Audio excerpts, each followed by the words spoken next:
Let me ask you a question. What's the most intimidating thing a person can carry?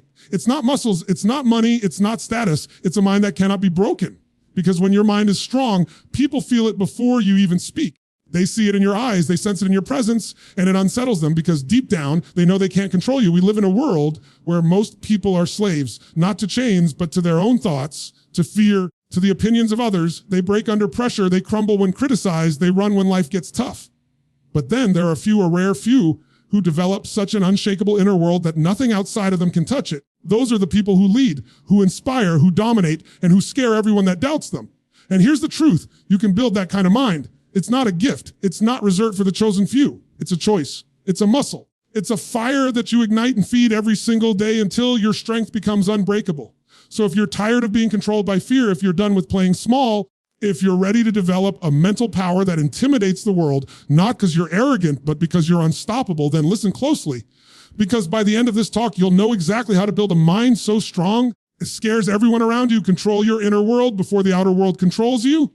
That's where it all begins. Every single thing you want in life, every dream you're chasing, every battle you're fighting, it all starts in your mind. The truth is, most people think their circumstances shape their life. They think it's the economy, their past, their environment, their relationships, even just luck. But let me tell you something, it's never what's happening around you that defines you, it's always what's happening inside you.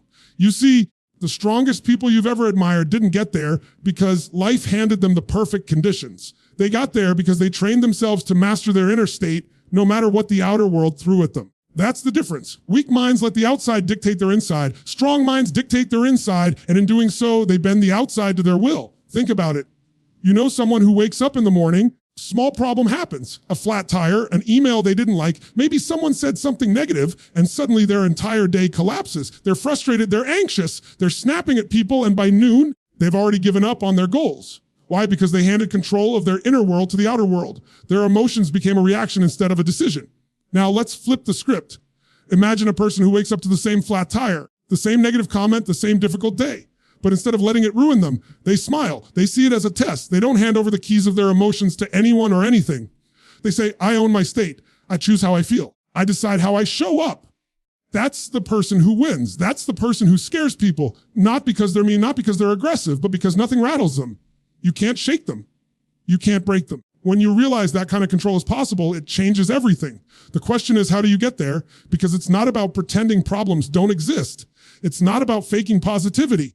It's about conditioning your mind daily to take control of your focus, your emotions, and your meaning. Every event in life is neutral until you give it meaning. Every challenge, every obstacle, every setback, you are the one who decides whether it destroys you or builds you. And that decision is the foundation of mental strength. Think about the people who inspire you most. They didn't live perfect lives. Many of them lived through storms, failures, rejections, heartbreaks, but they developed a mindset that said, I will not let this define me. I will not let this break me. I am bigger than my circumstances. I am the master of my inner world. And once you start living like that, you walk differently, you talk differently, and people feel a power in you that they can't quite explain. That's when you become untouchable. Most people live in reaction mode. They let the news dictate their mood.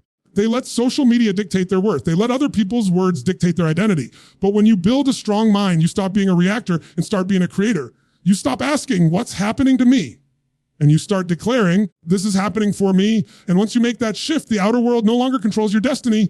You do. Now, don't get me wrong. It's not easy at first. Your brain is designed to survive, not to thrive. It's wired to look for danger, to react, to protect. That's why so many people live in fear, stress, and doubt. But the strongest minds rewire that conditioning. They practice. They train. They remind themselves every single day, I decide what this means. I decide how I feel. I decide who I become. And over time, that repetition builds a fortress inside you that no storm can knock down. Imagine walking into a room where everyone else is stressed, panicked, overwhelmed, and you're calm.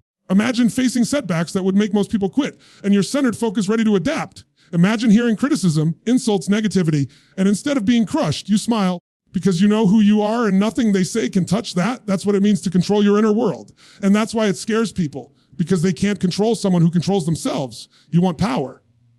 That's real power. It's not about dominating others. It's about dominating yourself, because when you can command your thoughts, your emotions, your focus, you automatically rise above everyone who can't. And the truth is, most people can't. Most people are fragile, easily offended, easily broken. But when you stand firm in your inner world, you become the person who's unshakable. And people respect that, people fear that, people are drawn to that. And here's the beauty of it. Once you take control inside, you gain control outside. When you own your focus, your emotions, your energy, you show up differently. Opportunities open up. People trust you more. Challenges become fuel instead of walls. Life bends to the person who refuses to be bent by it. So let me leave you with this. The world doesn't need another person who crumbles under pressure. It doesn't need another person who lives as a victim of their circumstances. The world needs you strong. It needs you unshakable. It needs you to take full command of your inner world so that you can shape the outer one. Because when you build that kind of mind, not only will you rise, you'll scare everyone who ever doubted you. Turn pain into power, not excuses. That's the dividing line between people who live small and people who rise into greatness. Every single one of us has faced pain. Pain from loss, pain from failure, pain from rejection, pain from betrayal, pain from our own mistakes. It's the one thing every human shares. But here's the truth. Pain will either become the anchor that keeps you chained down or the fuel that launches you forward. And the choice is yours every single time.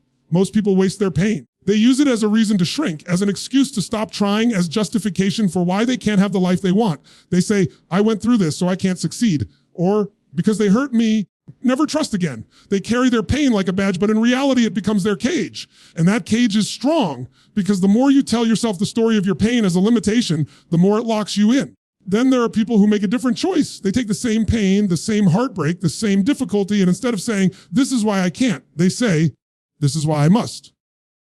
Instead of letting it weaken them, they decide it will harden them, sharpen them, and give them the edge that others don't have. They find strength in the suffering. They find fire in the frustration. They find purpose in the wounds. That's how pain becomes power. Think about it. Every breakthrough in your life has come through some form of struggle. Growth never happens in comfort. Muscles don't grow without resistance. Diamonds aren't formed without pressure. Steel isn't strong without fire.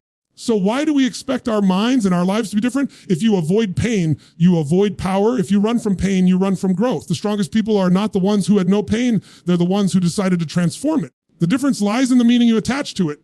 Two people can experience the same hardship. One becomes bitter. The other becomes unstoppable. One lets it break their spirit. The other lets it fuel their mission.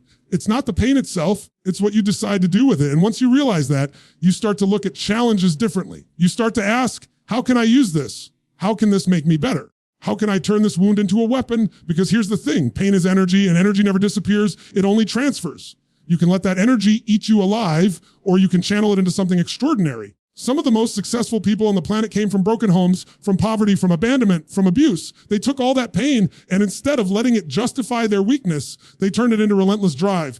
They said, because I suffered, I won't let others suffer. Because I know what it's like to lose, I refuse to quit. Because I was underestimated, I'll prove what's possible. That's the transformation. Pain becomes the greatest motivator if you let it. Here's what most don't realize. Pain is inevitable, but suffering is optional. You can't avoid the losses, the setbacks, the disappointments. That's life. But suffering, the ongoing replay of pain, the story you tell yourself that chains you to it, that's a choice.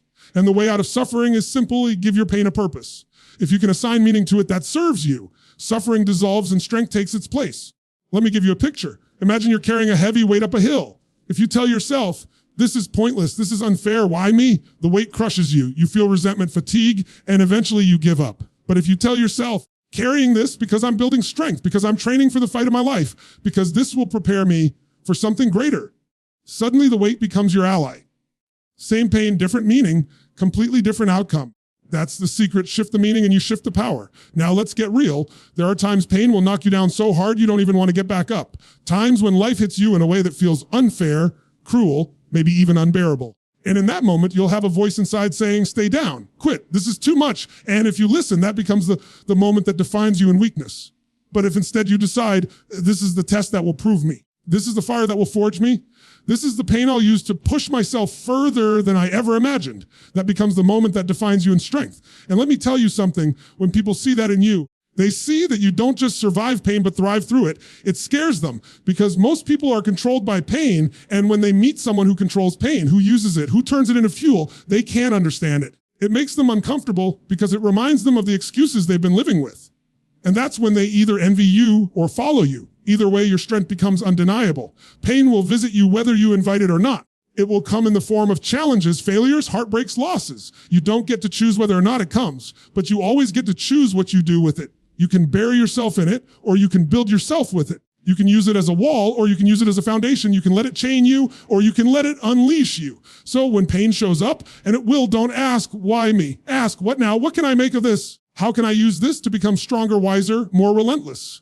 Because when you live that way, pain becomes your greatest ally. And once you've mastered that, once you've proven to yourself that no pain can stop you, that's when you become untouchable. That's when you stop being afraid of what might come, because you know no matter what comes, you'll use it. That's when people look at you differently because they see you're not like everyone else. You don't run from pain, you run through it.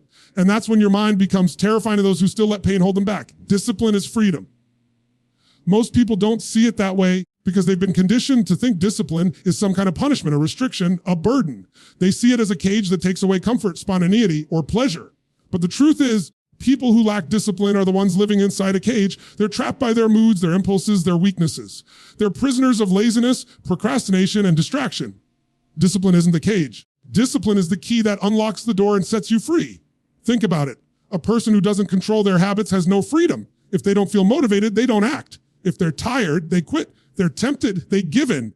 Their life is dictated by emotions and circumstances, not by choice. That's not freedom, that's slavery. But the disciplined person is free because they're not ruled by how they feel in the moment. They decide what must be done. They do it whether they feel like it or not. And that's why they rise above. That's why they achieve what others only dream about. A strong mind is impossible without discipline. You can't build resilience, strength, power if your actions depend on convenience. Discipline is the muscle that holds everything together. And like any muscle, it's built through repetition, through daily practice, through doing the things you don't want to do until they become second nature. That's where real strength is born. The problem is most people wait for the perfect mood, the perfect environment, the perfect timing. They wait until they feel ready. And because that day never comes, they never move. Discipline is the opposite of waiting. Discipline says, I don't care if I'm tired. I don't care if I'm scared. I don't care if it's uncomfortable. I'm doing it anyway. That decision, repeated over and over again, creates a kind of power that can't be shaken. Look at anyone who's achieved greatness in any field. Athletes, leaders, creators, innovators. None of them got there by chance. They got there because they mastered themselves. They trained when no one was watching. They pushed when no one was cheering. They stayed consistent long after the excitement wore off. And that's the difference. Discipline doesn't give you instant results. It gives you compound results. It stacks over time until one day the person who stayed disciplined is standing on a mountain while everyone else is still stuck at the base making excuses. And let's be real, it's not glamorous. Discipline isn't about big moments. It's about the small, boring, unsexy choices you make daily. Waking up early when you want to sleep in, putting in the reps when you'd rather rest, saying no to temptations that feel good in the moment but steal from your future. These aren't heroic moments, but when you stack enough of them, they create a life that feels almost superhuman. The undisciplined mind always looks for comfort. But comfort is a trap. It makes you soft. It makes you weak. It robs you of the fire you need to grow. The disciplined mind, on the other hand, seeks growth even when it's uncomfortable. It does what is necessary instead of what is easy. That's why it scares people, because most people can't understand how someone can push themselves so consistently, so relentlessly. It makes them uneasy because it forces them to confront their own lack of discipline. Discipline isn't about perfection. It's about consistency. You will fail, you will slip, you will have days where you fall short. That's part of the process. But the disciplined person doesn't stay down. They don't let one failure become an identity. They get up, they reset, and they keep moving. Discipline isn't about never falling. It's about never staying on the ground. One of the greatest lies people believe is that motivation is enough. Motivation is a spark, but it burns out fast. Discipline is the engine that keeps going long after the spark is gone. You'll have days when motivation isn't there. You'll have days when the fire feels dim. But discipline doesn't care about feelings. Discipline is a decision you make in advance. No matter what, I show up. No matter how I feel, I execute. That's when your life changes. And here's the paradox. The more discipline you build, the more freedom you gain. Freedom from fear because you trust yourself to do what's required. Freedom from regret because you know you gave your best. Freedom from weakness because every time you push past resistance, you grow stronger. The disciplined person walks through life with a power others don't understand because they've proven to themselves again and again that they can be counted on. And when you can count on yourself, you don't fear anything. Think about how many people talk about dreams but never realize them. It's not because they weren't capable. It's not because the opportunity wasn't there. It's because when the work showed up, they didn't. They lacked the discipline to keep moving when it got hard. And if you want to separate yourself from the majority, that's all it takes. Not talent, not luck, not some rare gift, just relentless daily discipline. Every time you resist the urge to quit, every time you push through the excuses, every time you choose growth over comfort, you're wiring your mind for strength. You're teaching yourself that you're in control, not your impulses. And over time, that rewires your identity. You stop seeing yourself as someone who tries and you start seeing yourself as someone who executes. That shift in identity changes everything. And when people encounter you, they feel it. They see it in your actions. They sense it in your presence. Discipline radiates strength. It communicates without words that you're not ordinary. It's intimidating because it's rare. Most people want the results of discipline without the price of discipline. But when they see someone who has paid that price, lives it daily, they can't help but respect it, even if it scares them. If you truly want to build a mind that can't be broken, you must embrace discipline not as something you do, but as something you are. It's not a task on a checklist. It's an identity you embody. And once you live that way, nothing can stop you, not fatigue, not setbacks, not criticism. Because when you've built discipline in your very being, you've built a mind that's unstoppable. That's why a disciplined mind scares people, because it shows them what's possible when excuses die and commitment takes over. Discipline isn't punishment. Discipline is freedom. Detach from opinions and seek only truth. That's one of the most powerful decisions you'll ever make if you want to build a mind that can't be broken. Because the reality is, most people are not living their own lives. They're living the life that others expect of them. They're chasing approval, avoiding criticism, constantly trying to fit into some invisible standard set by people who don't even truly know them. And as long as you're enslaved to opinions, you'll never know freedom. From the moment we're kids, we're trained to look outward for validation, gold stars, likes, comments, applause. Our sense of worth gets tied to someone else's approval. And the danger is that conditioning doesn't go away just because we grow older. Most adults are still operating like children, waiting for permission to feel good about themselves. If people clap, they feel proud. If people criticize, they collapse. But when your state of mind is chained to opinions, you've given your power away. You're not living, you're performing. And performing is exhausting. Here's the truth: no matter what you do, someone will always have something to say. You could live the safest, most careful life, and people will still find a way to judge you. You could aim high and they'll say you're arrogant. You could play small and they'll say you're wasting your potential. You could work hard and they'll call you obsessed. You could rest and they'll call you lazy. You cannot win the game of pleasing people because the rules are designed for you to lose. So the only way to win is to stop playing that game altogether. When you detach from opinions, something shifts inside of you. You stop being reactive. You stop bending yourself to fit into boxes that were never meant for you. Instead, you align with truth, your truth. You start asking, what's real for me? What matters to me? What's the standard I'm going to live by, regardless of who claps or who criticizes? And the moment you make that shift, you step into real power. Now, I'm not saying you ignore feedback. There's wisdom in listening, in learning, in considering other perspectives. There's a difference between feedback and opinion. Feedback is information. It's a tool you can use if it aligns with your truth. Opinion, on the other hand, is just noise often coming from people who haven't done what you're trying to do. People projecting their fears, their insecurities, their limitations onto you. And if you let their noise become your compass, you'll live their life instead of yours. A strong mind scares people because it doesn't bend to that noise. It stands firm in what it knows to be true. It's not swayed by applause. It's not shaken by criticism. That kind of mind is unshakable, and it intimidates people who have spent their entire lives being controlled by what others think. It reminds them that they've been living small, and that's uncomfortable. But here's the beauty. You weren't born to live small. You weren't born to dim your light just to make others comfortable. You were born to live aligned with truth. Detachment doesn't mean arrogance. It doesn't mean you don't care about people. It means you care more about truth than about popularity. It means you care more about living authentically than living comfortably. It means your self-worth is not up for negotiation depending on the opinions of others. And when you get to that place, the peace you feel is unmatched. You no longer ride the emotional roller coaster of approval and rejection.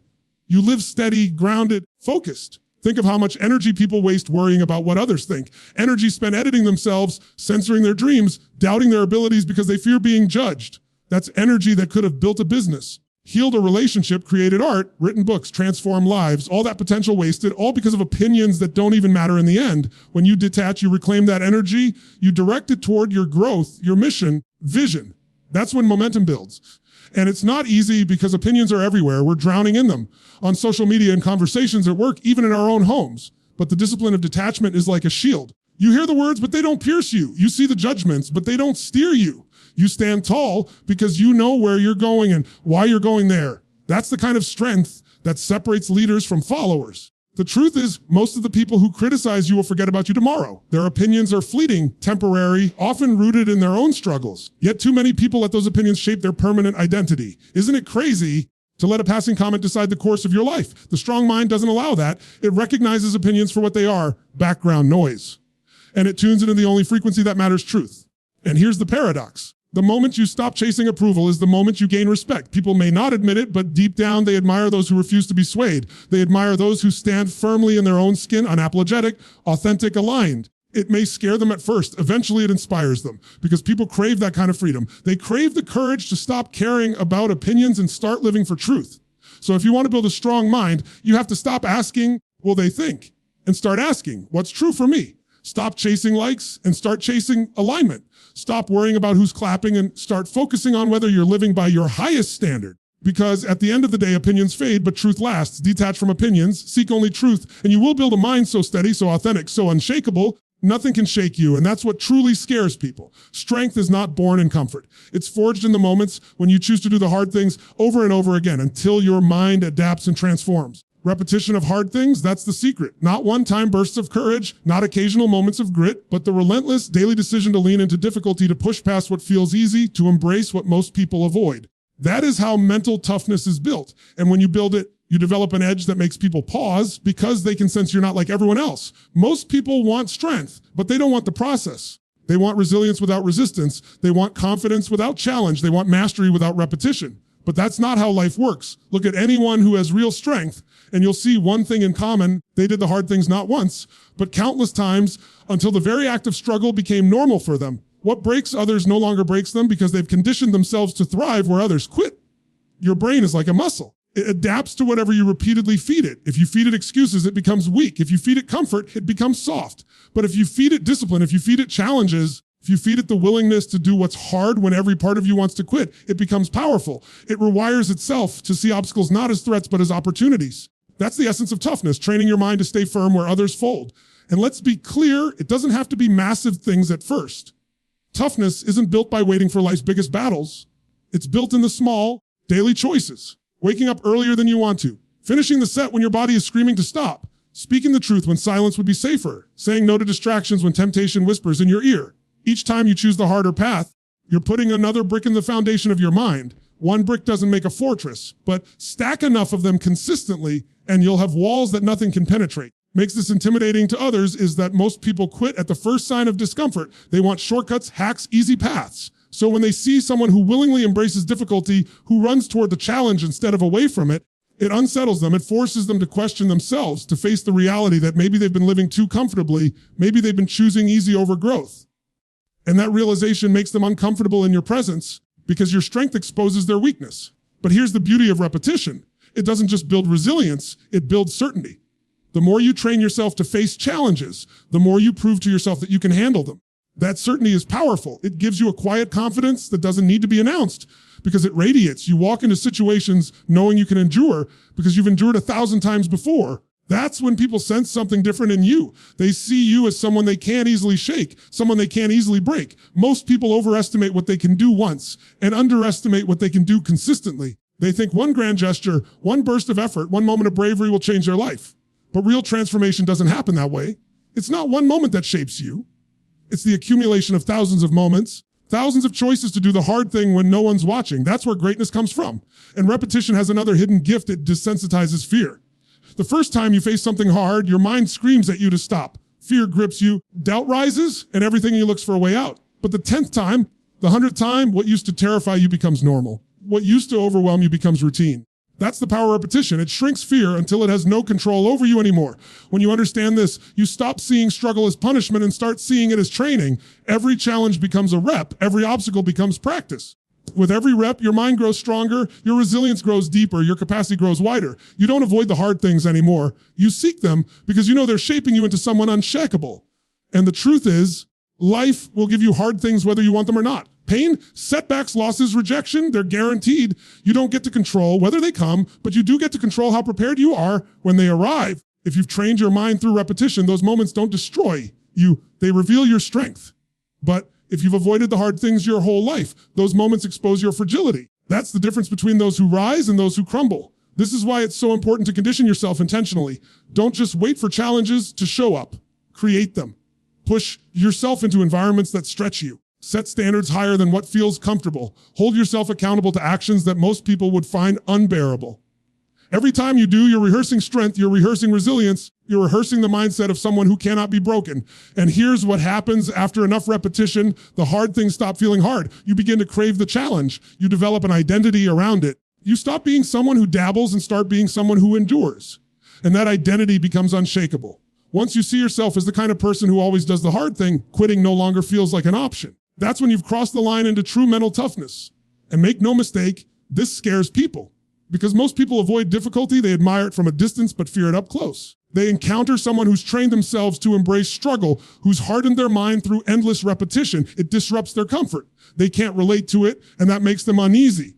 But it also makes them respect you because deep down they know that's the strength they wish they had. So don't run from hard things. Don't look for the easy road. Embrace the path that tests you, that stretches you, that demands more from you than you think you have. Repeat it until the very act of struggle feels like home. Because in that repetition lies the secret to a mind that intimidates, inspires, and endures. Repetition of hard things builds a mind no one can break. A strong mind is dangerous because it's driven by growth, not by approval. Most people live their lives chasing the applause, chasing validation, chasing the feeling that others are impressed with them. They measure their progress by whether people clap or criticize, by whether they're accepted or rejected. And in doing so, they trap themselves in a cycle that keeps them small, because when your actions are driven by approval, you can only go as far as others are comfortable with you going. But when you shift your focus to growth instead of approval, everything changes. That's when you stop playing small. That's when you stop holding back. And that's when you begin to scare people, because you're no longer limited by their opinions. The truth is, growth is uncomfortable, both for you and for the people around you. When you grow, you change. That threatens the identity others have built for you. Maybe they liked you better when you played it safe, when you stayed predictable, when you didn't challenge the way things are. The moment you decide to grow, you disrupt the story people tell about you. And not everyone will celebrate that. Some will criticize you. Some will distance themselves. Some will even try to pull you back down to the level you've outgrown. If you're living for approval, that's where you'll break. But if you're living for growth, you'll keep moving forward no matter who claps and no matter who leaves. Growth requires sacrifice. You cannot become the person you're meant to be while clinging to the approval of everyone else. You cannot stay liked by everyone and still rise, because growth means outgrowing environments, mindsets, and sometimes even people.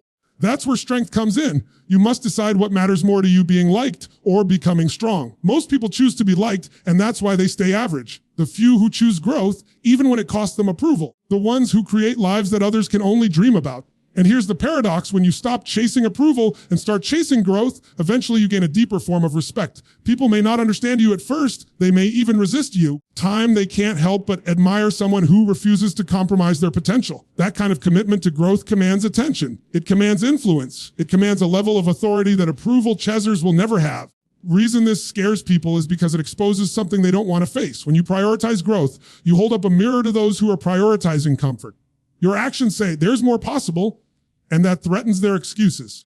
It unsettles them because it shows them that the ceiling they thought was permanent was really just self-imposed. And when people are confronted with that truth, they either step up with you or they try to pull you back. But either way, growth has impact. Focusing on growth also requires humility, because growth means admitting you don't know it all, admitting you can do better, admitting there's another level. Approval seekers hate this because they want to look perfect. They want to appear like they've got it all together. But growth seekers embrace the fact that they're a work in progress. They welcome challenges, they welcome correction, they welcome the process of becoming more. That willingness to keep evolving is what gives them their strength. And growth isn't always flashy. It doesn't always look like big leaps. Often it looks like small, consistent steps day after day, pushing yourself a little further, stretching yourself a little more. Growth is subtle in the moment, but undeniable over time. It compounds, it builds, it transforms you from the inside out. And when people suddenly see the results of years of growth stacked together, feels overwhelming to them. They don't see the daily grind, the sacrifices, the battles you fought with yourself. All they see is the strength you now carry, and it intimidates them. One of the greatest traps is to confuse approval with progress. Just because people like what you're doing doesn't mean you're growing. Sometimes the very thing you need to do for your growth is the thing that will disappoint others. Sometimes the move that's best for your future is the one that people won't understand. If you let that stop you, you'll live in circles, repeating the same year over and over again while calling it a life. But if you choose growth, you break those cycles. You move forward, you evolve into the person you were meant to be. And here's what's important: growth doesn't just benefit you, it benefits everyone around you. When you grow stronger, you can lift others. When you grow wiser, you can guide others. When you grow more resilient, you can inspire others. Approval is selfish. It's about getting others to make you feel good. Growth is selfless. It's about becoming someone who creates value, someone who contributes, someone who leaves a mark. And deep down, that's what you're here for. Not to collect applause, but to create impact. When you make growth the priority, you live with a different kind of energy. You stop wasting time on petty judgments, worrying about who's watching, on performing for the crowd. Instead, you put your energy into becoming sharper, stronger, better. And that kind of energy radiates. People can feel it. They may not even be able to explain it, but they sense that you're moving differently. And that movement commands attention, not because you asked for it, but because you earned it. So if you want to build a mind that scares people, stop asking, what will they think of me? And start asking, can I grow today? Stop living for likes and start living for progress. Stop shaping your identity around applause and start shaping it around who you're becoming. Because when you commit to growth over approval, you separate yourself from the crowd. You rise above the noise. You become a force that cannot be ignored. Growth over approval, that's the choice that builds a mind people respect, people fear, and people can never control.